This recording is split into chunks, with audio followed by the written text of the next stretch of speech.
Hello everyone, कैसे हो आप सब लोग। उम्मीद करता हूँ कि आप सब लोग ठीक होंगे और बढ़िया होंगे। लोग डीजल इंजन को जनरली एक स्ट्रॉन्ग इंजन के रूप में देखते हैं और ऑनेस्टली ये गलत भी नहीं है। डीजल इंजन स्ट्रॉन्ग होते हैं, लेकिन मॉडर्न डीजल का जो रियल गेम है वो सिर्फ स्ट्रेंथ का नहीं। आज का डीजल इंजन एक्चुअली एक सिस्टम डिपेंडेंट मशीन हो गया है, जहाँ oil, fuel, air turbo, cooling और एमिशन हार्डवेयर सब एक दूसरे के साथ इंटरकनेक्टेड होते हैं। मतलब अगर एक जगह प्रॉब्लम आई तो वो आइसोलेटेड नहीं रहेगी, वो धीरे धीरे पूरे सिस्टम को अफेक्ट करेगी। इसलिए आज डीजल इंजन सिर्फ टफ नहीं होता, आज का डीजल इंजन समझकर चलाना पड़ता है। और जो इंसान इस सिस्टम को समझ लेता है वो डीजल को जेन्युइनली लॉन्ग रन तक सही रख सकता है। अब चलिए चलते चलते बात करते हैं। अब सबसे पहला ऑयल की बात करते हैं, क्योंकि डीजल इंजन्स में ऑयल का बिहेवियर पेट्रोल इंजन से काफी डिफरेंट होता है। डीजल ऑयल जल्दी ब्लैक हो जाता है और यहीं पे मैक्सिमम लोग पैनिक कर जाते हैं। ऑयल काला हो गया मतलब खराब हो गया, लेकिन रियलिटी थोड़ी डिफरेंट है। Diesel combustion naturally suit produce करती है, यानी माइक्रोस्कोपिक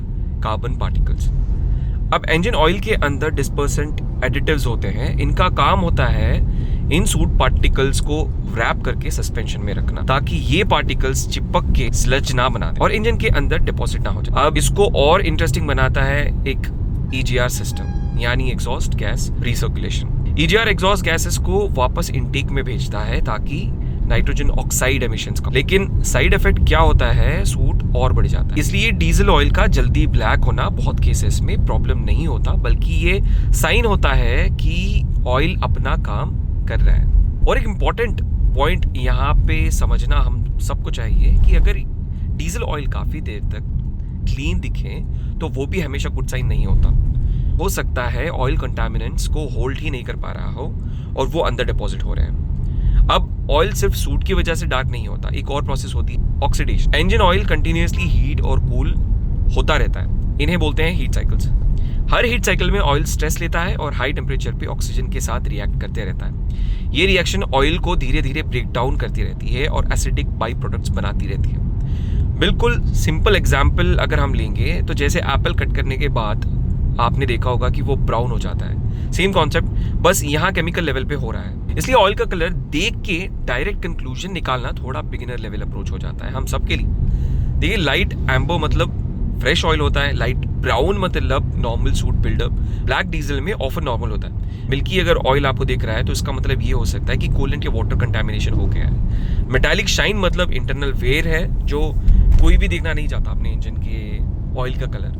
फोमी मतलब एरेशन या ओवरफिल हो गया। तो यहाँ ऑयल आपको सिग्नल्स देता है, बस आपको उनको समझना आना चाहिए। अब चलते हैं एक और क्रिटिकल सेक्शन पे, DPF और SCR सिस्टम्स। यहाँ पे ऑयल का रोल और भी इंपॉर्टेंट हो जाता है। जब इंजन ऑयल बर्न होता है तो वो सिर्फ स्मोक नहीं बनाता, वो रेसिड्यू भी छोड़ता है। इस रेसिड्यू को बोलते हैं सल्फेटेड ऐश। ये है कि ये ऐश बर्न नहीं होते। सूट बर्न हो सकता है रीजनरेशन में, लेकिन ऐश परमानेंटली DPF के अंदर जमती रहती है।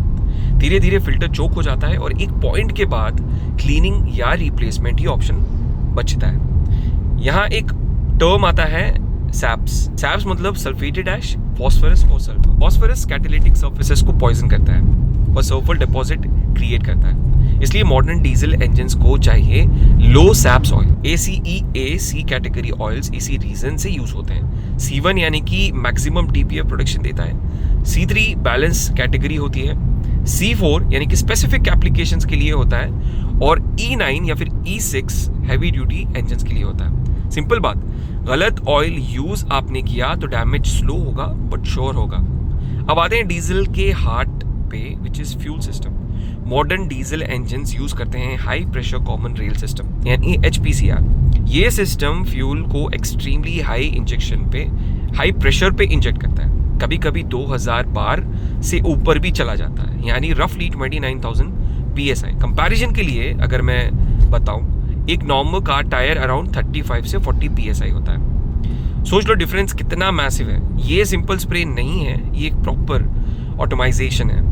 फ्यूल अल्ट्रा फाइन ड्रॉपलेट्स में ब्रेक होता है ताकि ऑक्सीजन के साथ जल्दी मिक्स हो और कंबशन एफिशिएंट हो आपकी गाड़ी के अंदर। और यहाँ एक बहुत इंपॉर्टेंट चीज़ आती है, विच इज डीजल फ्यूल सिर्फ बर्न नहीं होता, फ्यूल ही पंप और इंजेक्टर्स का लुब्रिकेंट बन जाता है यहाँ पर।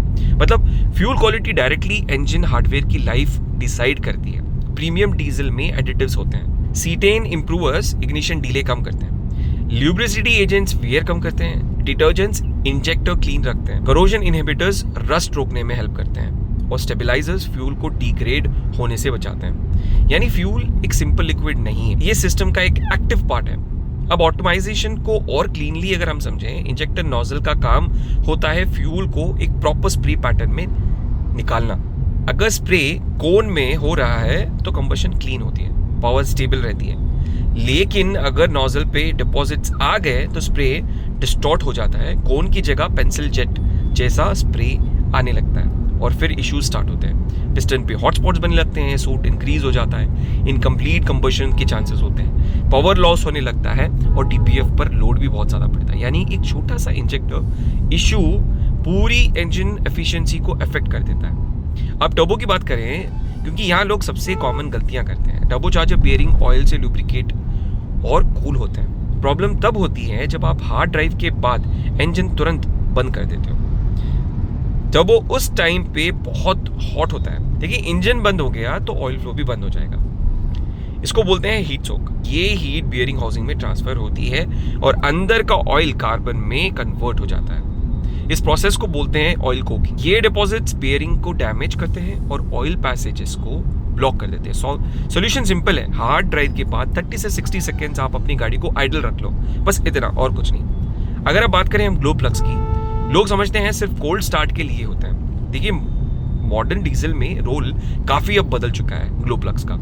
Glow plugs post heat phase में भी काम करते रहते हैं, इंटरमीडिएट कंडीशंस में भी और डीपीएफ रीजनरेशन में भी हेल्प करते हैं। ये कंबशन स्टेबलाइज करते हैं, एमिशन कंट्रोल में हेल्प भी आपको करता है। अगर ग्लो प्लग वीक हो गया तो white smoke, rough idle, frequent regeneration सब देखने को आपको मिल सकता है। अब कूलिंग सिस्टम का एक डीप कॉन्सेप्ट हम सब लोग समझते हैं, which is cavitation. Diesel engine में सिलेंडर लाइनर्स वाइब्रेट करते रहते हैं, कूलेंट में माइक्रो बबल्स बनते हैं, फिर वो कोलैप्स हो जाते हैं और कोलैप्स के टाइम एक माइक्रो जेट लाइनर सरफेस पे हिट करता है। ये प्रोसेस बार बार रिपीट होती रहती है और धीरे धीरे मेटल पे पिटिंग स्टार्ट होती है। अगर ये बढ़ गया तो कूलेंट ऑयल सिस्टम में आ सकता है, दैट्स एक्चुअली कैटास्ट्रोफिक।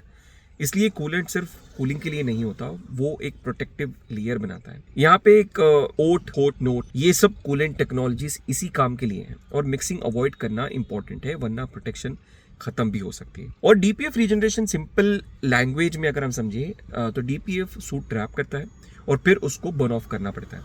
हाईवे पे पैसिव रीजनरेशन होती रहती है, जैसे कि ईसीयू ट्रिगर करे तो एक्टिव रीजन होती है और वर्स्ट केस में फोर्स रीजन करना पड़ेगा आपको। शॉर्ट ड्राइव्स सबसे बड़ा प्रॉब्लम क्रिएट कर सकते हैं आपके गाड़ी के इंजन में।